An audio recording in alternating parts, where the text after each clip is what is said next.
여러분 안녕하십니까? MBC 뉴스데스크 대전 세종 충남입니다. 면적만 65헥타르, 축구장 90개 크기에 달하는 초대형 국립세종수목원이 착공 4년 만에 조성을 마쳤습니다. 현재는 코로나19 확산 방지를 위한 사회적 거리 두기로 개방이 연기된 상태인데요. 안방에서 미리 한눈에 보실 수 있도록 윤응성 기자가 다녀왔습니다. 몸통이 물병 모양을 닮아 물병나무로도 불리는 남아메리카에서 온 케이바나무.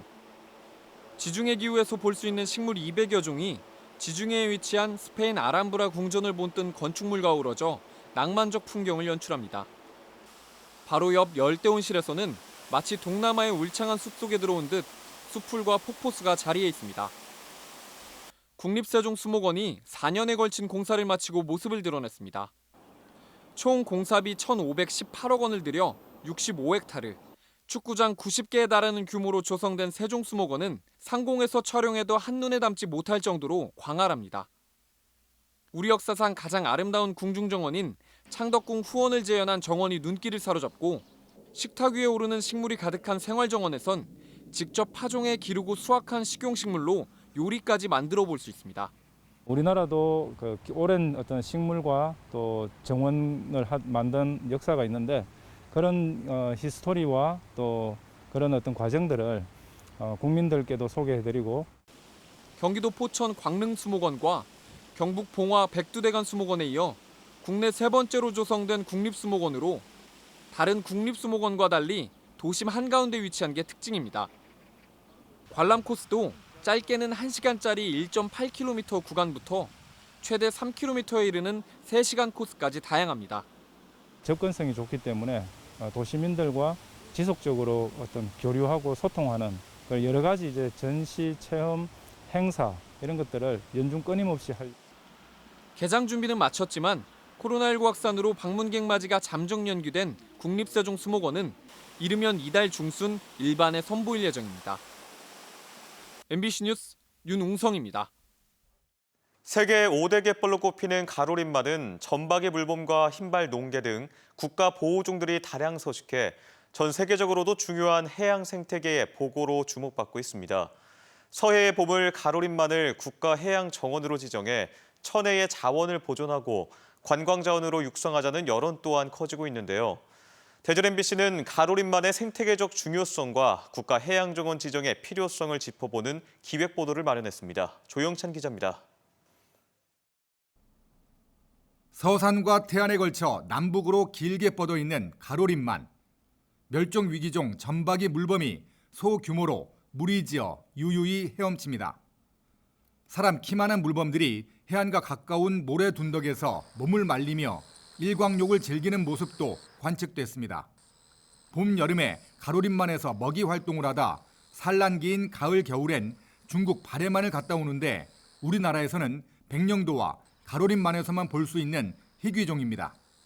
아마 과거에는 훨씬 더 많은 점박이 물범 서식지가 이제 있었을 텐데 이제 무분별한 개발이나 인위적인 이제 교란 행위 등으로 인해서 대부분 서식지가 파괴된 것이 아닌가 추정을 하고 있습니다. 갯벌엔 흰발 농개가 자리를 잡았습니다. 수컷들은 서로 좋은 털을 차지하겠다고 유난히 큰 한쪽 발을 들어 영역 다툼을 벌입니다. 뻘을 가득 채운 갯비틀이 고등은 모래와 물 속에서 유기물을 섭취하느라 여념이 없고 괭이 갈매기와 유유히 하늘을 나는 노랑부리 백로도 평화롭게 먹이 활동을 이어갑니다.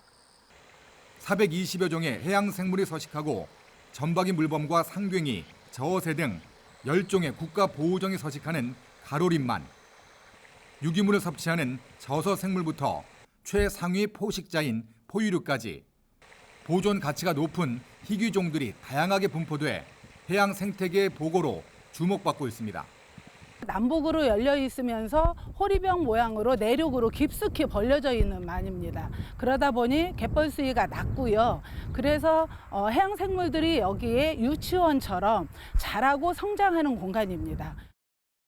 식량 증산을 위한 간척 사업으로 저평가됐던 갯벌이 어업 소득과 생태 관광 자원으로서의 가치가 급부상하면서 재평가되고 있는 요즘 세계 5대 갯벌을 자랑하는 가로림만을 국가 해양 정원으로 지정해 다양한 해양 생물들에 대한 국가 차원의 보존 관리가 필요하다는 여론이 커지고 있습니다. MBC 뉴스 조형찬입니다. 오늘 오전 11시 20분쯤 태안군 남면 한서대학교 태안 캠퍼스 창업보육센터 2층에서 불이 나 집기류 등을 태워 소방서 추산 3,900여만 원의 재산 피해를 낸 뒤 50여 분 만에 꺼졌습니다. 소방당국은 화재 당시 사무실이 비어 있어 인명피해는 없었다며 정확한 화재 원인을 조사하고 있습니다. 내일 개천절을 맞아 일부 보수단체가 전국 각지에서 차량을 동원한 드라이브스루 형식의 집회를 예고한 가운데 지역에서도 집회가 열릴 전망입니다. 내일 오후 대전에서는 대전 월드컵 경기장과 충무체육관 구건에서, 세종은 대통령 기록관에서 세종시청까지, 충남은 아산과 논산, 당진에서 각각 10대 미만의 차량이 드라이브스루 형태로 집회를 진행할 계획입니다. 경찰과 각 지자체는 현장 단속을 벌여 방역수칙을 위반하면 즉시 고발하고 코로나19 확진 환자가 발생하면 구상권과 손해배상을 청구할 방침입니다. 오늘 새벽 천안시 직산읍 직산사거리 부근의 국도 1호 공사 현장에서 송수관이 파손돼 직산읍 전역과 성안읍 일부 지역에 수돗물 공급이 중단됐습니다. 천안시는 공사 도중 송수관 파손으로 단수돼 복구 작업을 벌이고 있으며 오늘 밤 9시 이전에 수돗물 공급을 재개할 것이라고 밝혔습니다. 아산경찰서는 추석 연휴 첫날인 지난달 30일 아산시 자신의 집에서 누나 부부에게 흉기를 휘둘러 매형을 숨지게 하고 누나를 크게 다치게 한 혐의 등으로 60대 남성 A씨를 구속했습니다. 경찰은 A씨가 누나 부부에게 집안 대소사 문제 등에 대한 불만을 제기하며 흉기를 휘두른 것으로 보고 자세한 경위를 조사하고 있습니다. 지금까지 대전, 세종, 충남 소식이었습니다. 시청해주신 여러분 고맙습니다.